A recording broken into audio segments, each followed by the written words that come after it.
Gawat, Ukraina putus asa lawan Rusia, Zelensky ngemis bertemu Xi Jinping untuk minta bantuan.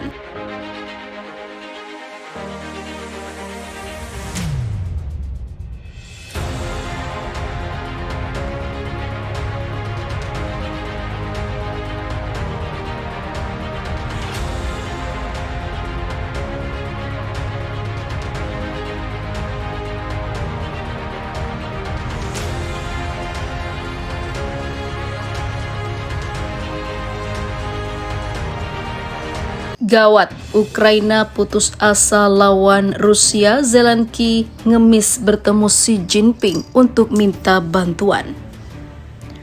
Presiden Ukraina Volodymyr Zelensky telah meminta Presiden China Xi Jinping untuk melakukan pertemuan langsung. Kiev mendesak Beijing menggunakan pengaruh politik dan ekonominya di Rusia untuk membantu mengakhiri perang. Dalam wawancaranya dengan South China Morning Post yang dirilis Kamis, Zelensky mengungkapkan telah meminta untuk berbicara dengan Xi Jinping sejak serangan Rusia ke Ukraina. Saya ingin bicara langsung, saya melakukan satu percakapan dengan Xi Jinping itu setahun yang lalu, katanya. Kami ingin meminta bantuan terhadap negara sekutu Rusia itu. Sejak awal agresi skala besar, kami telah meminta secara resmi untuk melakukan percakapan.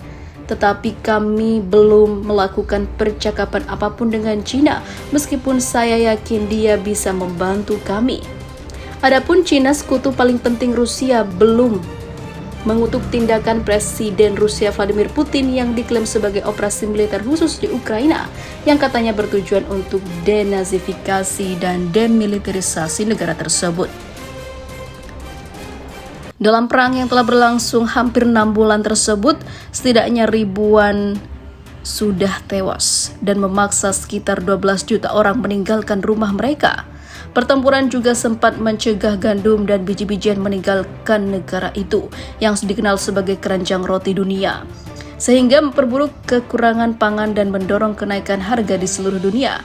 Xi Jinping sebelumnya telah menyatakan keprihatinan atas konflik di Ukraina selama pertemuan puncak pada bulan Juli.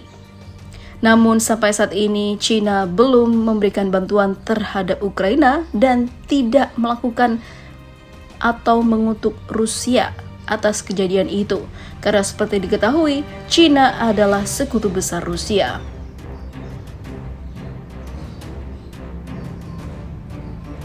Sementara itu, awal bulan ini dia juga berbicara dengan Putin, seorang pemimpin yang sebelumnya dia sebut sebagai sahabatnya, dan menegaskan kembali dukungan China untuk kedaulatan dan keamanan Rusia.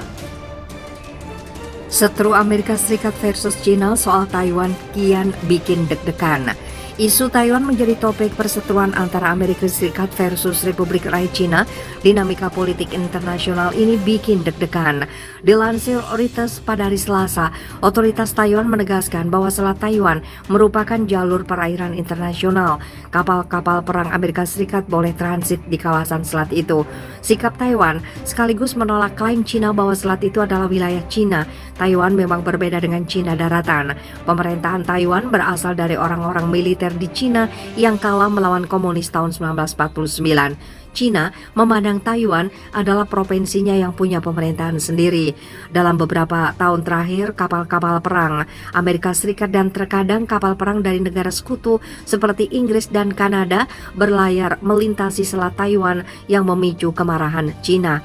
Amerika Serikat versus China mau perang, Presiden Amerika Serikat Joe Biden menyatakan bahwa China bermain-main dengan bahaya lewat aksi menerbangkan pesawat tempur mendekati Taiwan. Amerika Serikat bertekad melindungi Taiwan dengan kekuatan militer. Amerika Serikat kemudian mengerahkan kapal angkatan laut melalui perairan Taiwan. Apakah China versus Amerika Serikat berpotensi perang betulan? Dilansir BBC, pakar menilai China tidak akan merebut kembali Taiwan secara paksa. Di sisi lain, Taiwan juga telah meningkatkan pertahanan udara dan lautnya secara signifikan. Beijing juga sadar bahwa invasi ke Taiwan akan makan biaya mahal. Ada banyak retorika, tetapi China harus hati-hati jika mereka ingin meluncurkan invasi ke Taiwan. Apalagi ini berdekatan dengan krisis Ukraina, kata William Chong, rekan senior di Institut Studi Asia Tenggara. Ekonomi China jauh lebih terhubung dengan ekonomi global daripada Rusia. Menteri Pertahanan China, Jenderal Wei Fenghe, menuding Amerika Serikat mendukung kemerdekaan Taiwan. Amerika Serikat dinilainya telah ikut campur urusan China. Izinkan saya memperjelas ini. Jika ada yang berani memisahkan Taiwan dari China, kami tidak akan ragu untuk melawan. Tegas Wei dalam pertemuan puncak sektor keamanan Asia yang diadakan di Singapura. Kami akan berjuang dengan segala cara dan kami akan berjuang sampai akhir. Ini adalah salah satunya pilihan bagi China. Namun untungnya sikap yang ditempuh secara konsisten oleh China selama ini adalah penyatuan kembali secara damai dengan Taiwan yang ditegaskan kembali oleh Wei dalam pertemuan di Singapura. Kekhawatiran muncul soal kemungkinan China menyerang Taiwan. Bila itu terjadi, gangguan perdagangan global bisa muncul.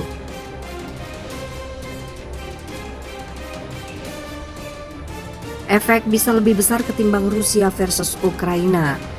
Dilansir Deutsche Welle, dunia bergantung pada Taiwan soal distribusi chip semikonduktor untuk ponsel dan kendaraan listrik.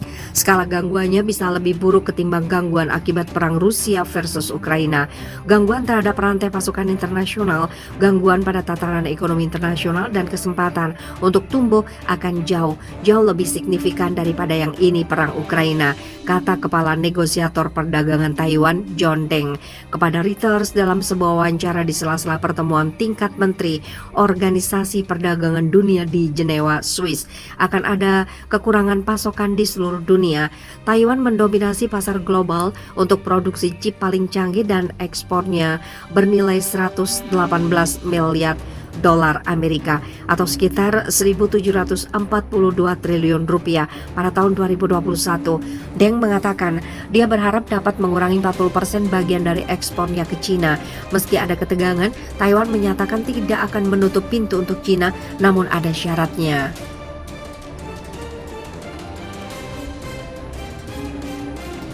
Taiwan ingin setara dengan China. Taiwan mendominasi pasar global untuk produksi chip paling canggih dan ekspornya bernilai 118 miliar US dollar. Pada tahun 2021, Deng mengatakan dia berharap dapat mengurangi 40% bagian dari ekspornya ke China. Seperti dilansir Reuters, pernyataan tersebut disampaikan oleh Perdana Menteri Taiwan, Su Tseng-chang, saat berbicara kepada wartawan pada hari Minggu waktu setempat. Selama ada kesetaraan, timbal balik, dan tidak ada prasyarat politik, kami bersedia untuk terlibat dalam niat baik dengan China, cetus Su Tseng, menekankan kembali posisi Taiwan yang berulang kali disampaikan Presiden Tsai Ing-wen kepada publik.